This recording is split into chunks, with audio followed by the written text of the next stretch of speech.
Hello friends, मेरा नाम कौशल है। मैं आपके लिए चैप्टर लेकर आया हूँ एडवांस रूलिंग का, जिसके लिए मैं अब आपको ये बताऊंगा कि एडवांस रूलिंग के अंदर क्या क्या एग्ज़ाम में क्वेश्चन पूछे जाएंगे। और मेरी जो वीडियो होगी बिल्कुल टू द पॉइंट होगी। एग्ज़ाम में क्या क्वेश्चन पूछे जाएंगे सिर्फ उसी के ऊपर होगा, फालतू कुछ नहीं होगा। देख के अपना रिवीजन कर सकते हो।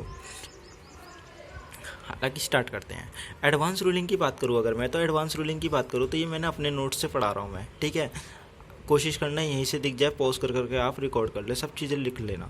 सेक्शन 95 सिंपल ये कहता है कि अगर आप कोई सप्लाई कर चुके हो, आप क्या कर चुके हो, कोई सप्लाई कर चुके हो या सप्लाई करने वाले हो। अगर आप कोई सप्लाई कर चुके हो या करने वाले हो, उसके रिस्पेक्ट में आप क्या कर सकते हो, एडवांस रूलिंग ले सकते हो। एडवांस रूलिंग कोई भी ले सकता है, चाहे आप रजिस्टर्ड पर्सन हो या आप अनरजिस्टर्ड पर्सन हो, आप एडवांस रूलिंग ले सकते हो। आपको रजिस्ट्रेशन लेना है या नहीं लेना है, आपकी सप्लाई होगी या नहीं होगी, आपकी वैल्यू कितनी होगी, दैट इज़ वैल्यू कितनी है, ये सब पता लगाने के लिए ही एडवांस रूलिंग ली जाती है। सेक्शन 95 ये कहता है कि आप सप्लाई कर चुके हो या सप्लाई करने वाले हो, आप एडवांस रूलिंग ले सकते हो। ये जो अथॉरिटी बनाई है एडवांस रूलिंग की, ये जो अथॉरिटी बनाई है, ये अथॉरिटी स्टेट वाइज बनाई है। ये अथॉरिटी स्टेट वाइज बनाई हुई है, दैट इज स्टेट के अकॉर्डिंग। आज जितने भी मुद्दे होते हैं वो स्टेट डिसाइड करता है, ठीक है। जितने भी मुद्दे होते हैं वो स्टेट डिसाइड करता है। अब एडवांस रूलिंग की बात करूँ, यहाँ पर भी ये लिखा हुआ है। फिर सेक्शन 96 कहता है जो भी डिसीजन लेने होते हैं, वो डिसीजन कहने का मतलब जो भी डिसीजन लेते हैं वो CGST एक्ट के तहत लिए जाते हैं या SGST एक्ट के तहत लिए जाते हैं। वो जैसे सेंट्रल ने कोई मुद्दा डिसाइड किया तो दैट इज स्टेट ने कोई मुद्दा डिसाइड किया तो वो सेंट्रल उसको फॉलो करेगा। ये बात सेक्शन 96 कहता है। सेक्शन 96 में कहता है कि जो आपके मेंबर है वो मेंबर कितने होने चाहिए, 2 मेंबर होने चाहिए। दोनों मेंबर मतलब एक मेंबर सेंट्रल को रिप्रेजेंट करेगा तो दूसरा मेंबर स्टेट को रिप्रेजेंट करेगा। टेक्निकल मेंबर कहा जाता है इनको। सेक्शन 97 सिंपल ये कहता है कि जो एप्लीकेंट है एडवांस रूलिंग जिसको लेनी है, एडवांस रूलिंग लेते समय वो क्या क्या एलिजिबल क्वेश्चन पूछ सकता है। जब भी आपको एलिजिबल क्वेश्चन पूछने हैं, वो एलिजिबल क्वेश्चन सिर्फ आपके ये ही होने चाहिए, इसके अलावा आप कोई क्वेश्चन पुटअप नहीं कर सकते हो। आपको क्या करना पड़ेगा, आपको एडवांस रूलिंग के लिए एप्लीकेशन देनी पड़ेगी। एप्लीकेशन ARA 01 फॉर्म में दी जाएगी। ARA 01 फॉर्म में दी जाएगी, जिसकी फीस कितनी है, 5,000 रुपये। 5,000 रुपये सेंट्रल एक्ट के तहत है, स्टेट एक्ट के तहत 5,000, टोटल 10,000 की फीस जाएगी। जो भी आप एप्लीकेशन दोगे ARA 01 के अंदर दोगे, आपके एलिजिबल क्वेश्चन क्या होंगे, एलिजिबल क्वेश्चन सिर्फ यही होंगे। इसको नाम याद रख लेना। सर्विस टैक्स का रजिस्ट्रेशन मिला, वीटा ने लिया, सर्विस टैक्स RC वीटा करके याद रख लेना। ऐसे ये कुछ मतलब जो मैं काम करने जा रहा हूँ, क्या ये सप्लाई बनेगा या सप्लाई नहीं बनेगा। या फिर दूसरा tax liability forward charge mechanism के तहत आएगी या रिवर्स चार्ज मैकेनिज्म के तहत आएगी, ये क्वेश्चन मैं जानना चाहता हूँ। मैं एप्लीकेशन दूंगा एडवांस रूलिंग को।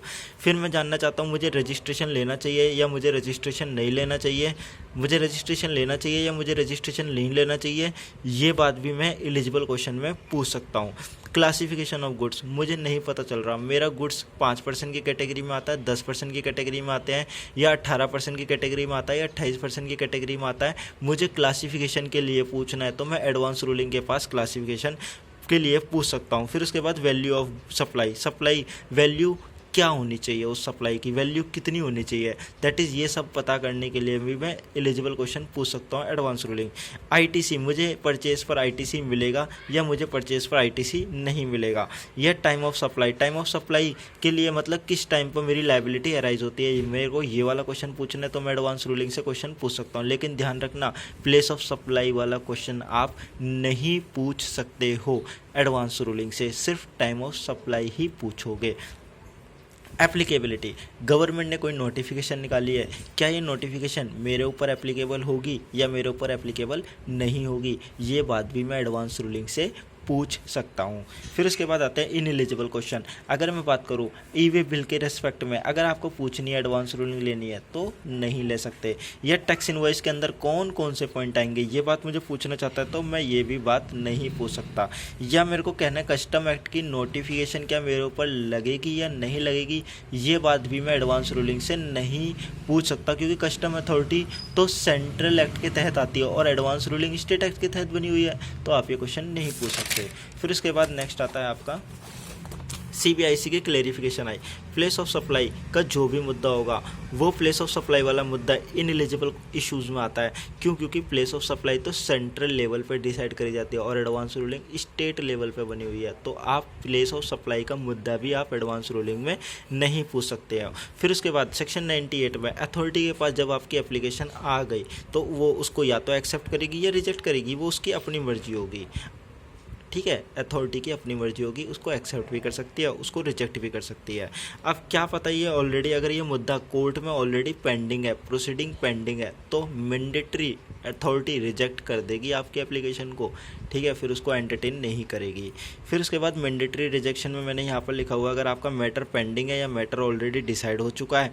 मैटर पेंडिंग है मतलब आपका केस लिटिगेशन में है, डिपार्टमेंट ने अभी उस पर फैसला नहीं सुनाया, तो एडवांस रूलिंग उस केस को एक्सेप्ट नहीं करेगी, आपकी एप्लीकेशन को मैंडेटरी रिजेक्ट कर देगी।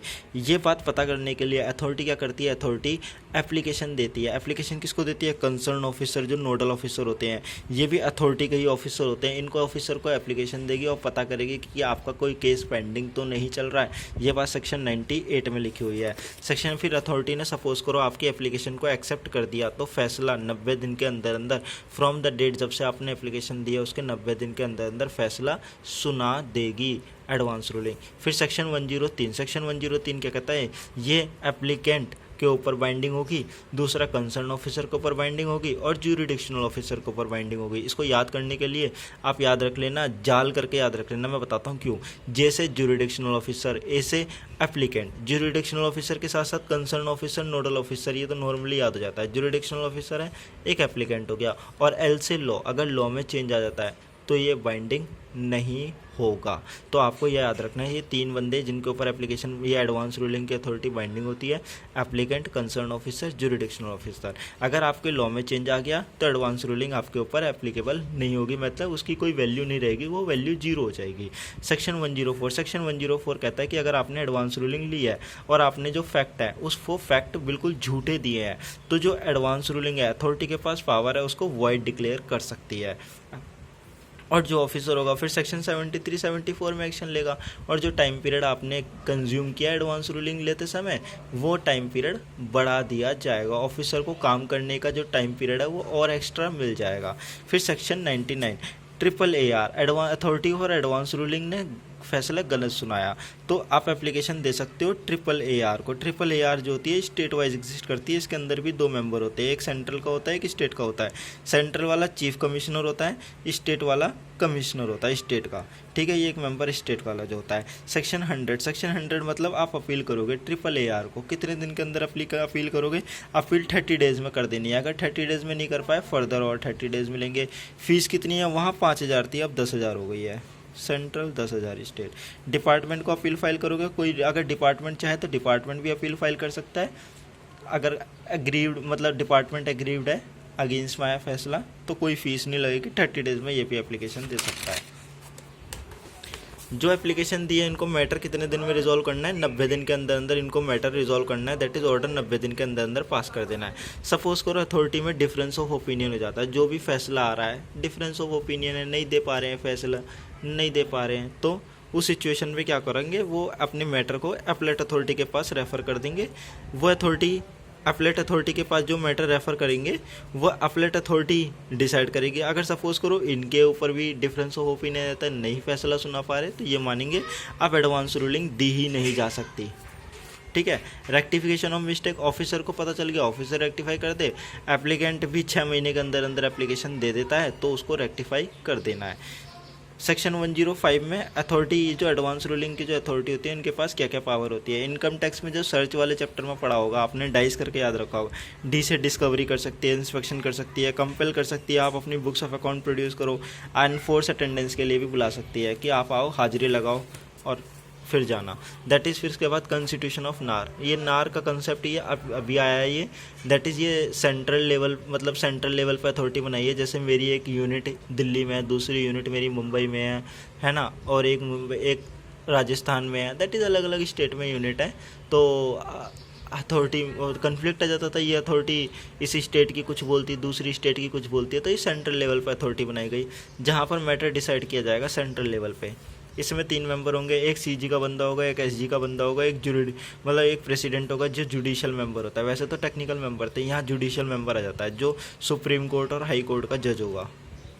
इसके पास अपील 30 डेज़ में कर देनी है, प्लस फर्दर और 30 डेज़ मिलेंगे। डिपार्टमेंट को 90 दिन मिलते हैं, डिपार्टमेंट अपील करना चाहता है तो, ठीक है। बाद में ये इनको फैसला कितने दिन में देना होता है, 90 दिन के अंदर फैसला देना होता है। और जो इनका फैसला होता है वो बाइंडिंग होगा कंसर्न ऑफिसर पे, जुरिडिक्शनल ऑफिसर पे और कंसर्न ऑफिसर पे और एप्लीकेंट, तीनों के ऊपर बाइंडिंग होगा। दैट इज, ये बात याद रखनी है। अच्छा, इस चैप्टर के अंदर मेन बात प्लेस ऑफ सप्लाई वाला क्वेश्चन बहुत इंपॉर्टेंट है, इसी के ऊपर एग्जाम में क्वेश्चन आता है, ठीक है। सेक्शन भी याद रख लेना है, सेक्शन 97 है, बहुत इंपॉर्टेंट सेक्शन है। और 10 मिनट की ये वीडियो पूरी कंप्लीट अगर देखो अच्छी लगी हो तो मुझे प्लीज़ सब्सक्राइब, मतलब चैनल को सब्सक्राइब कर देना और कमेंट बॉक्स में लिख देना।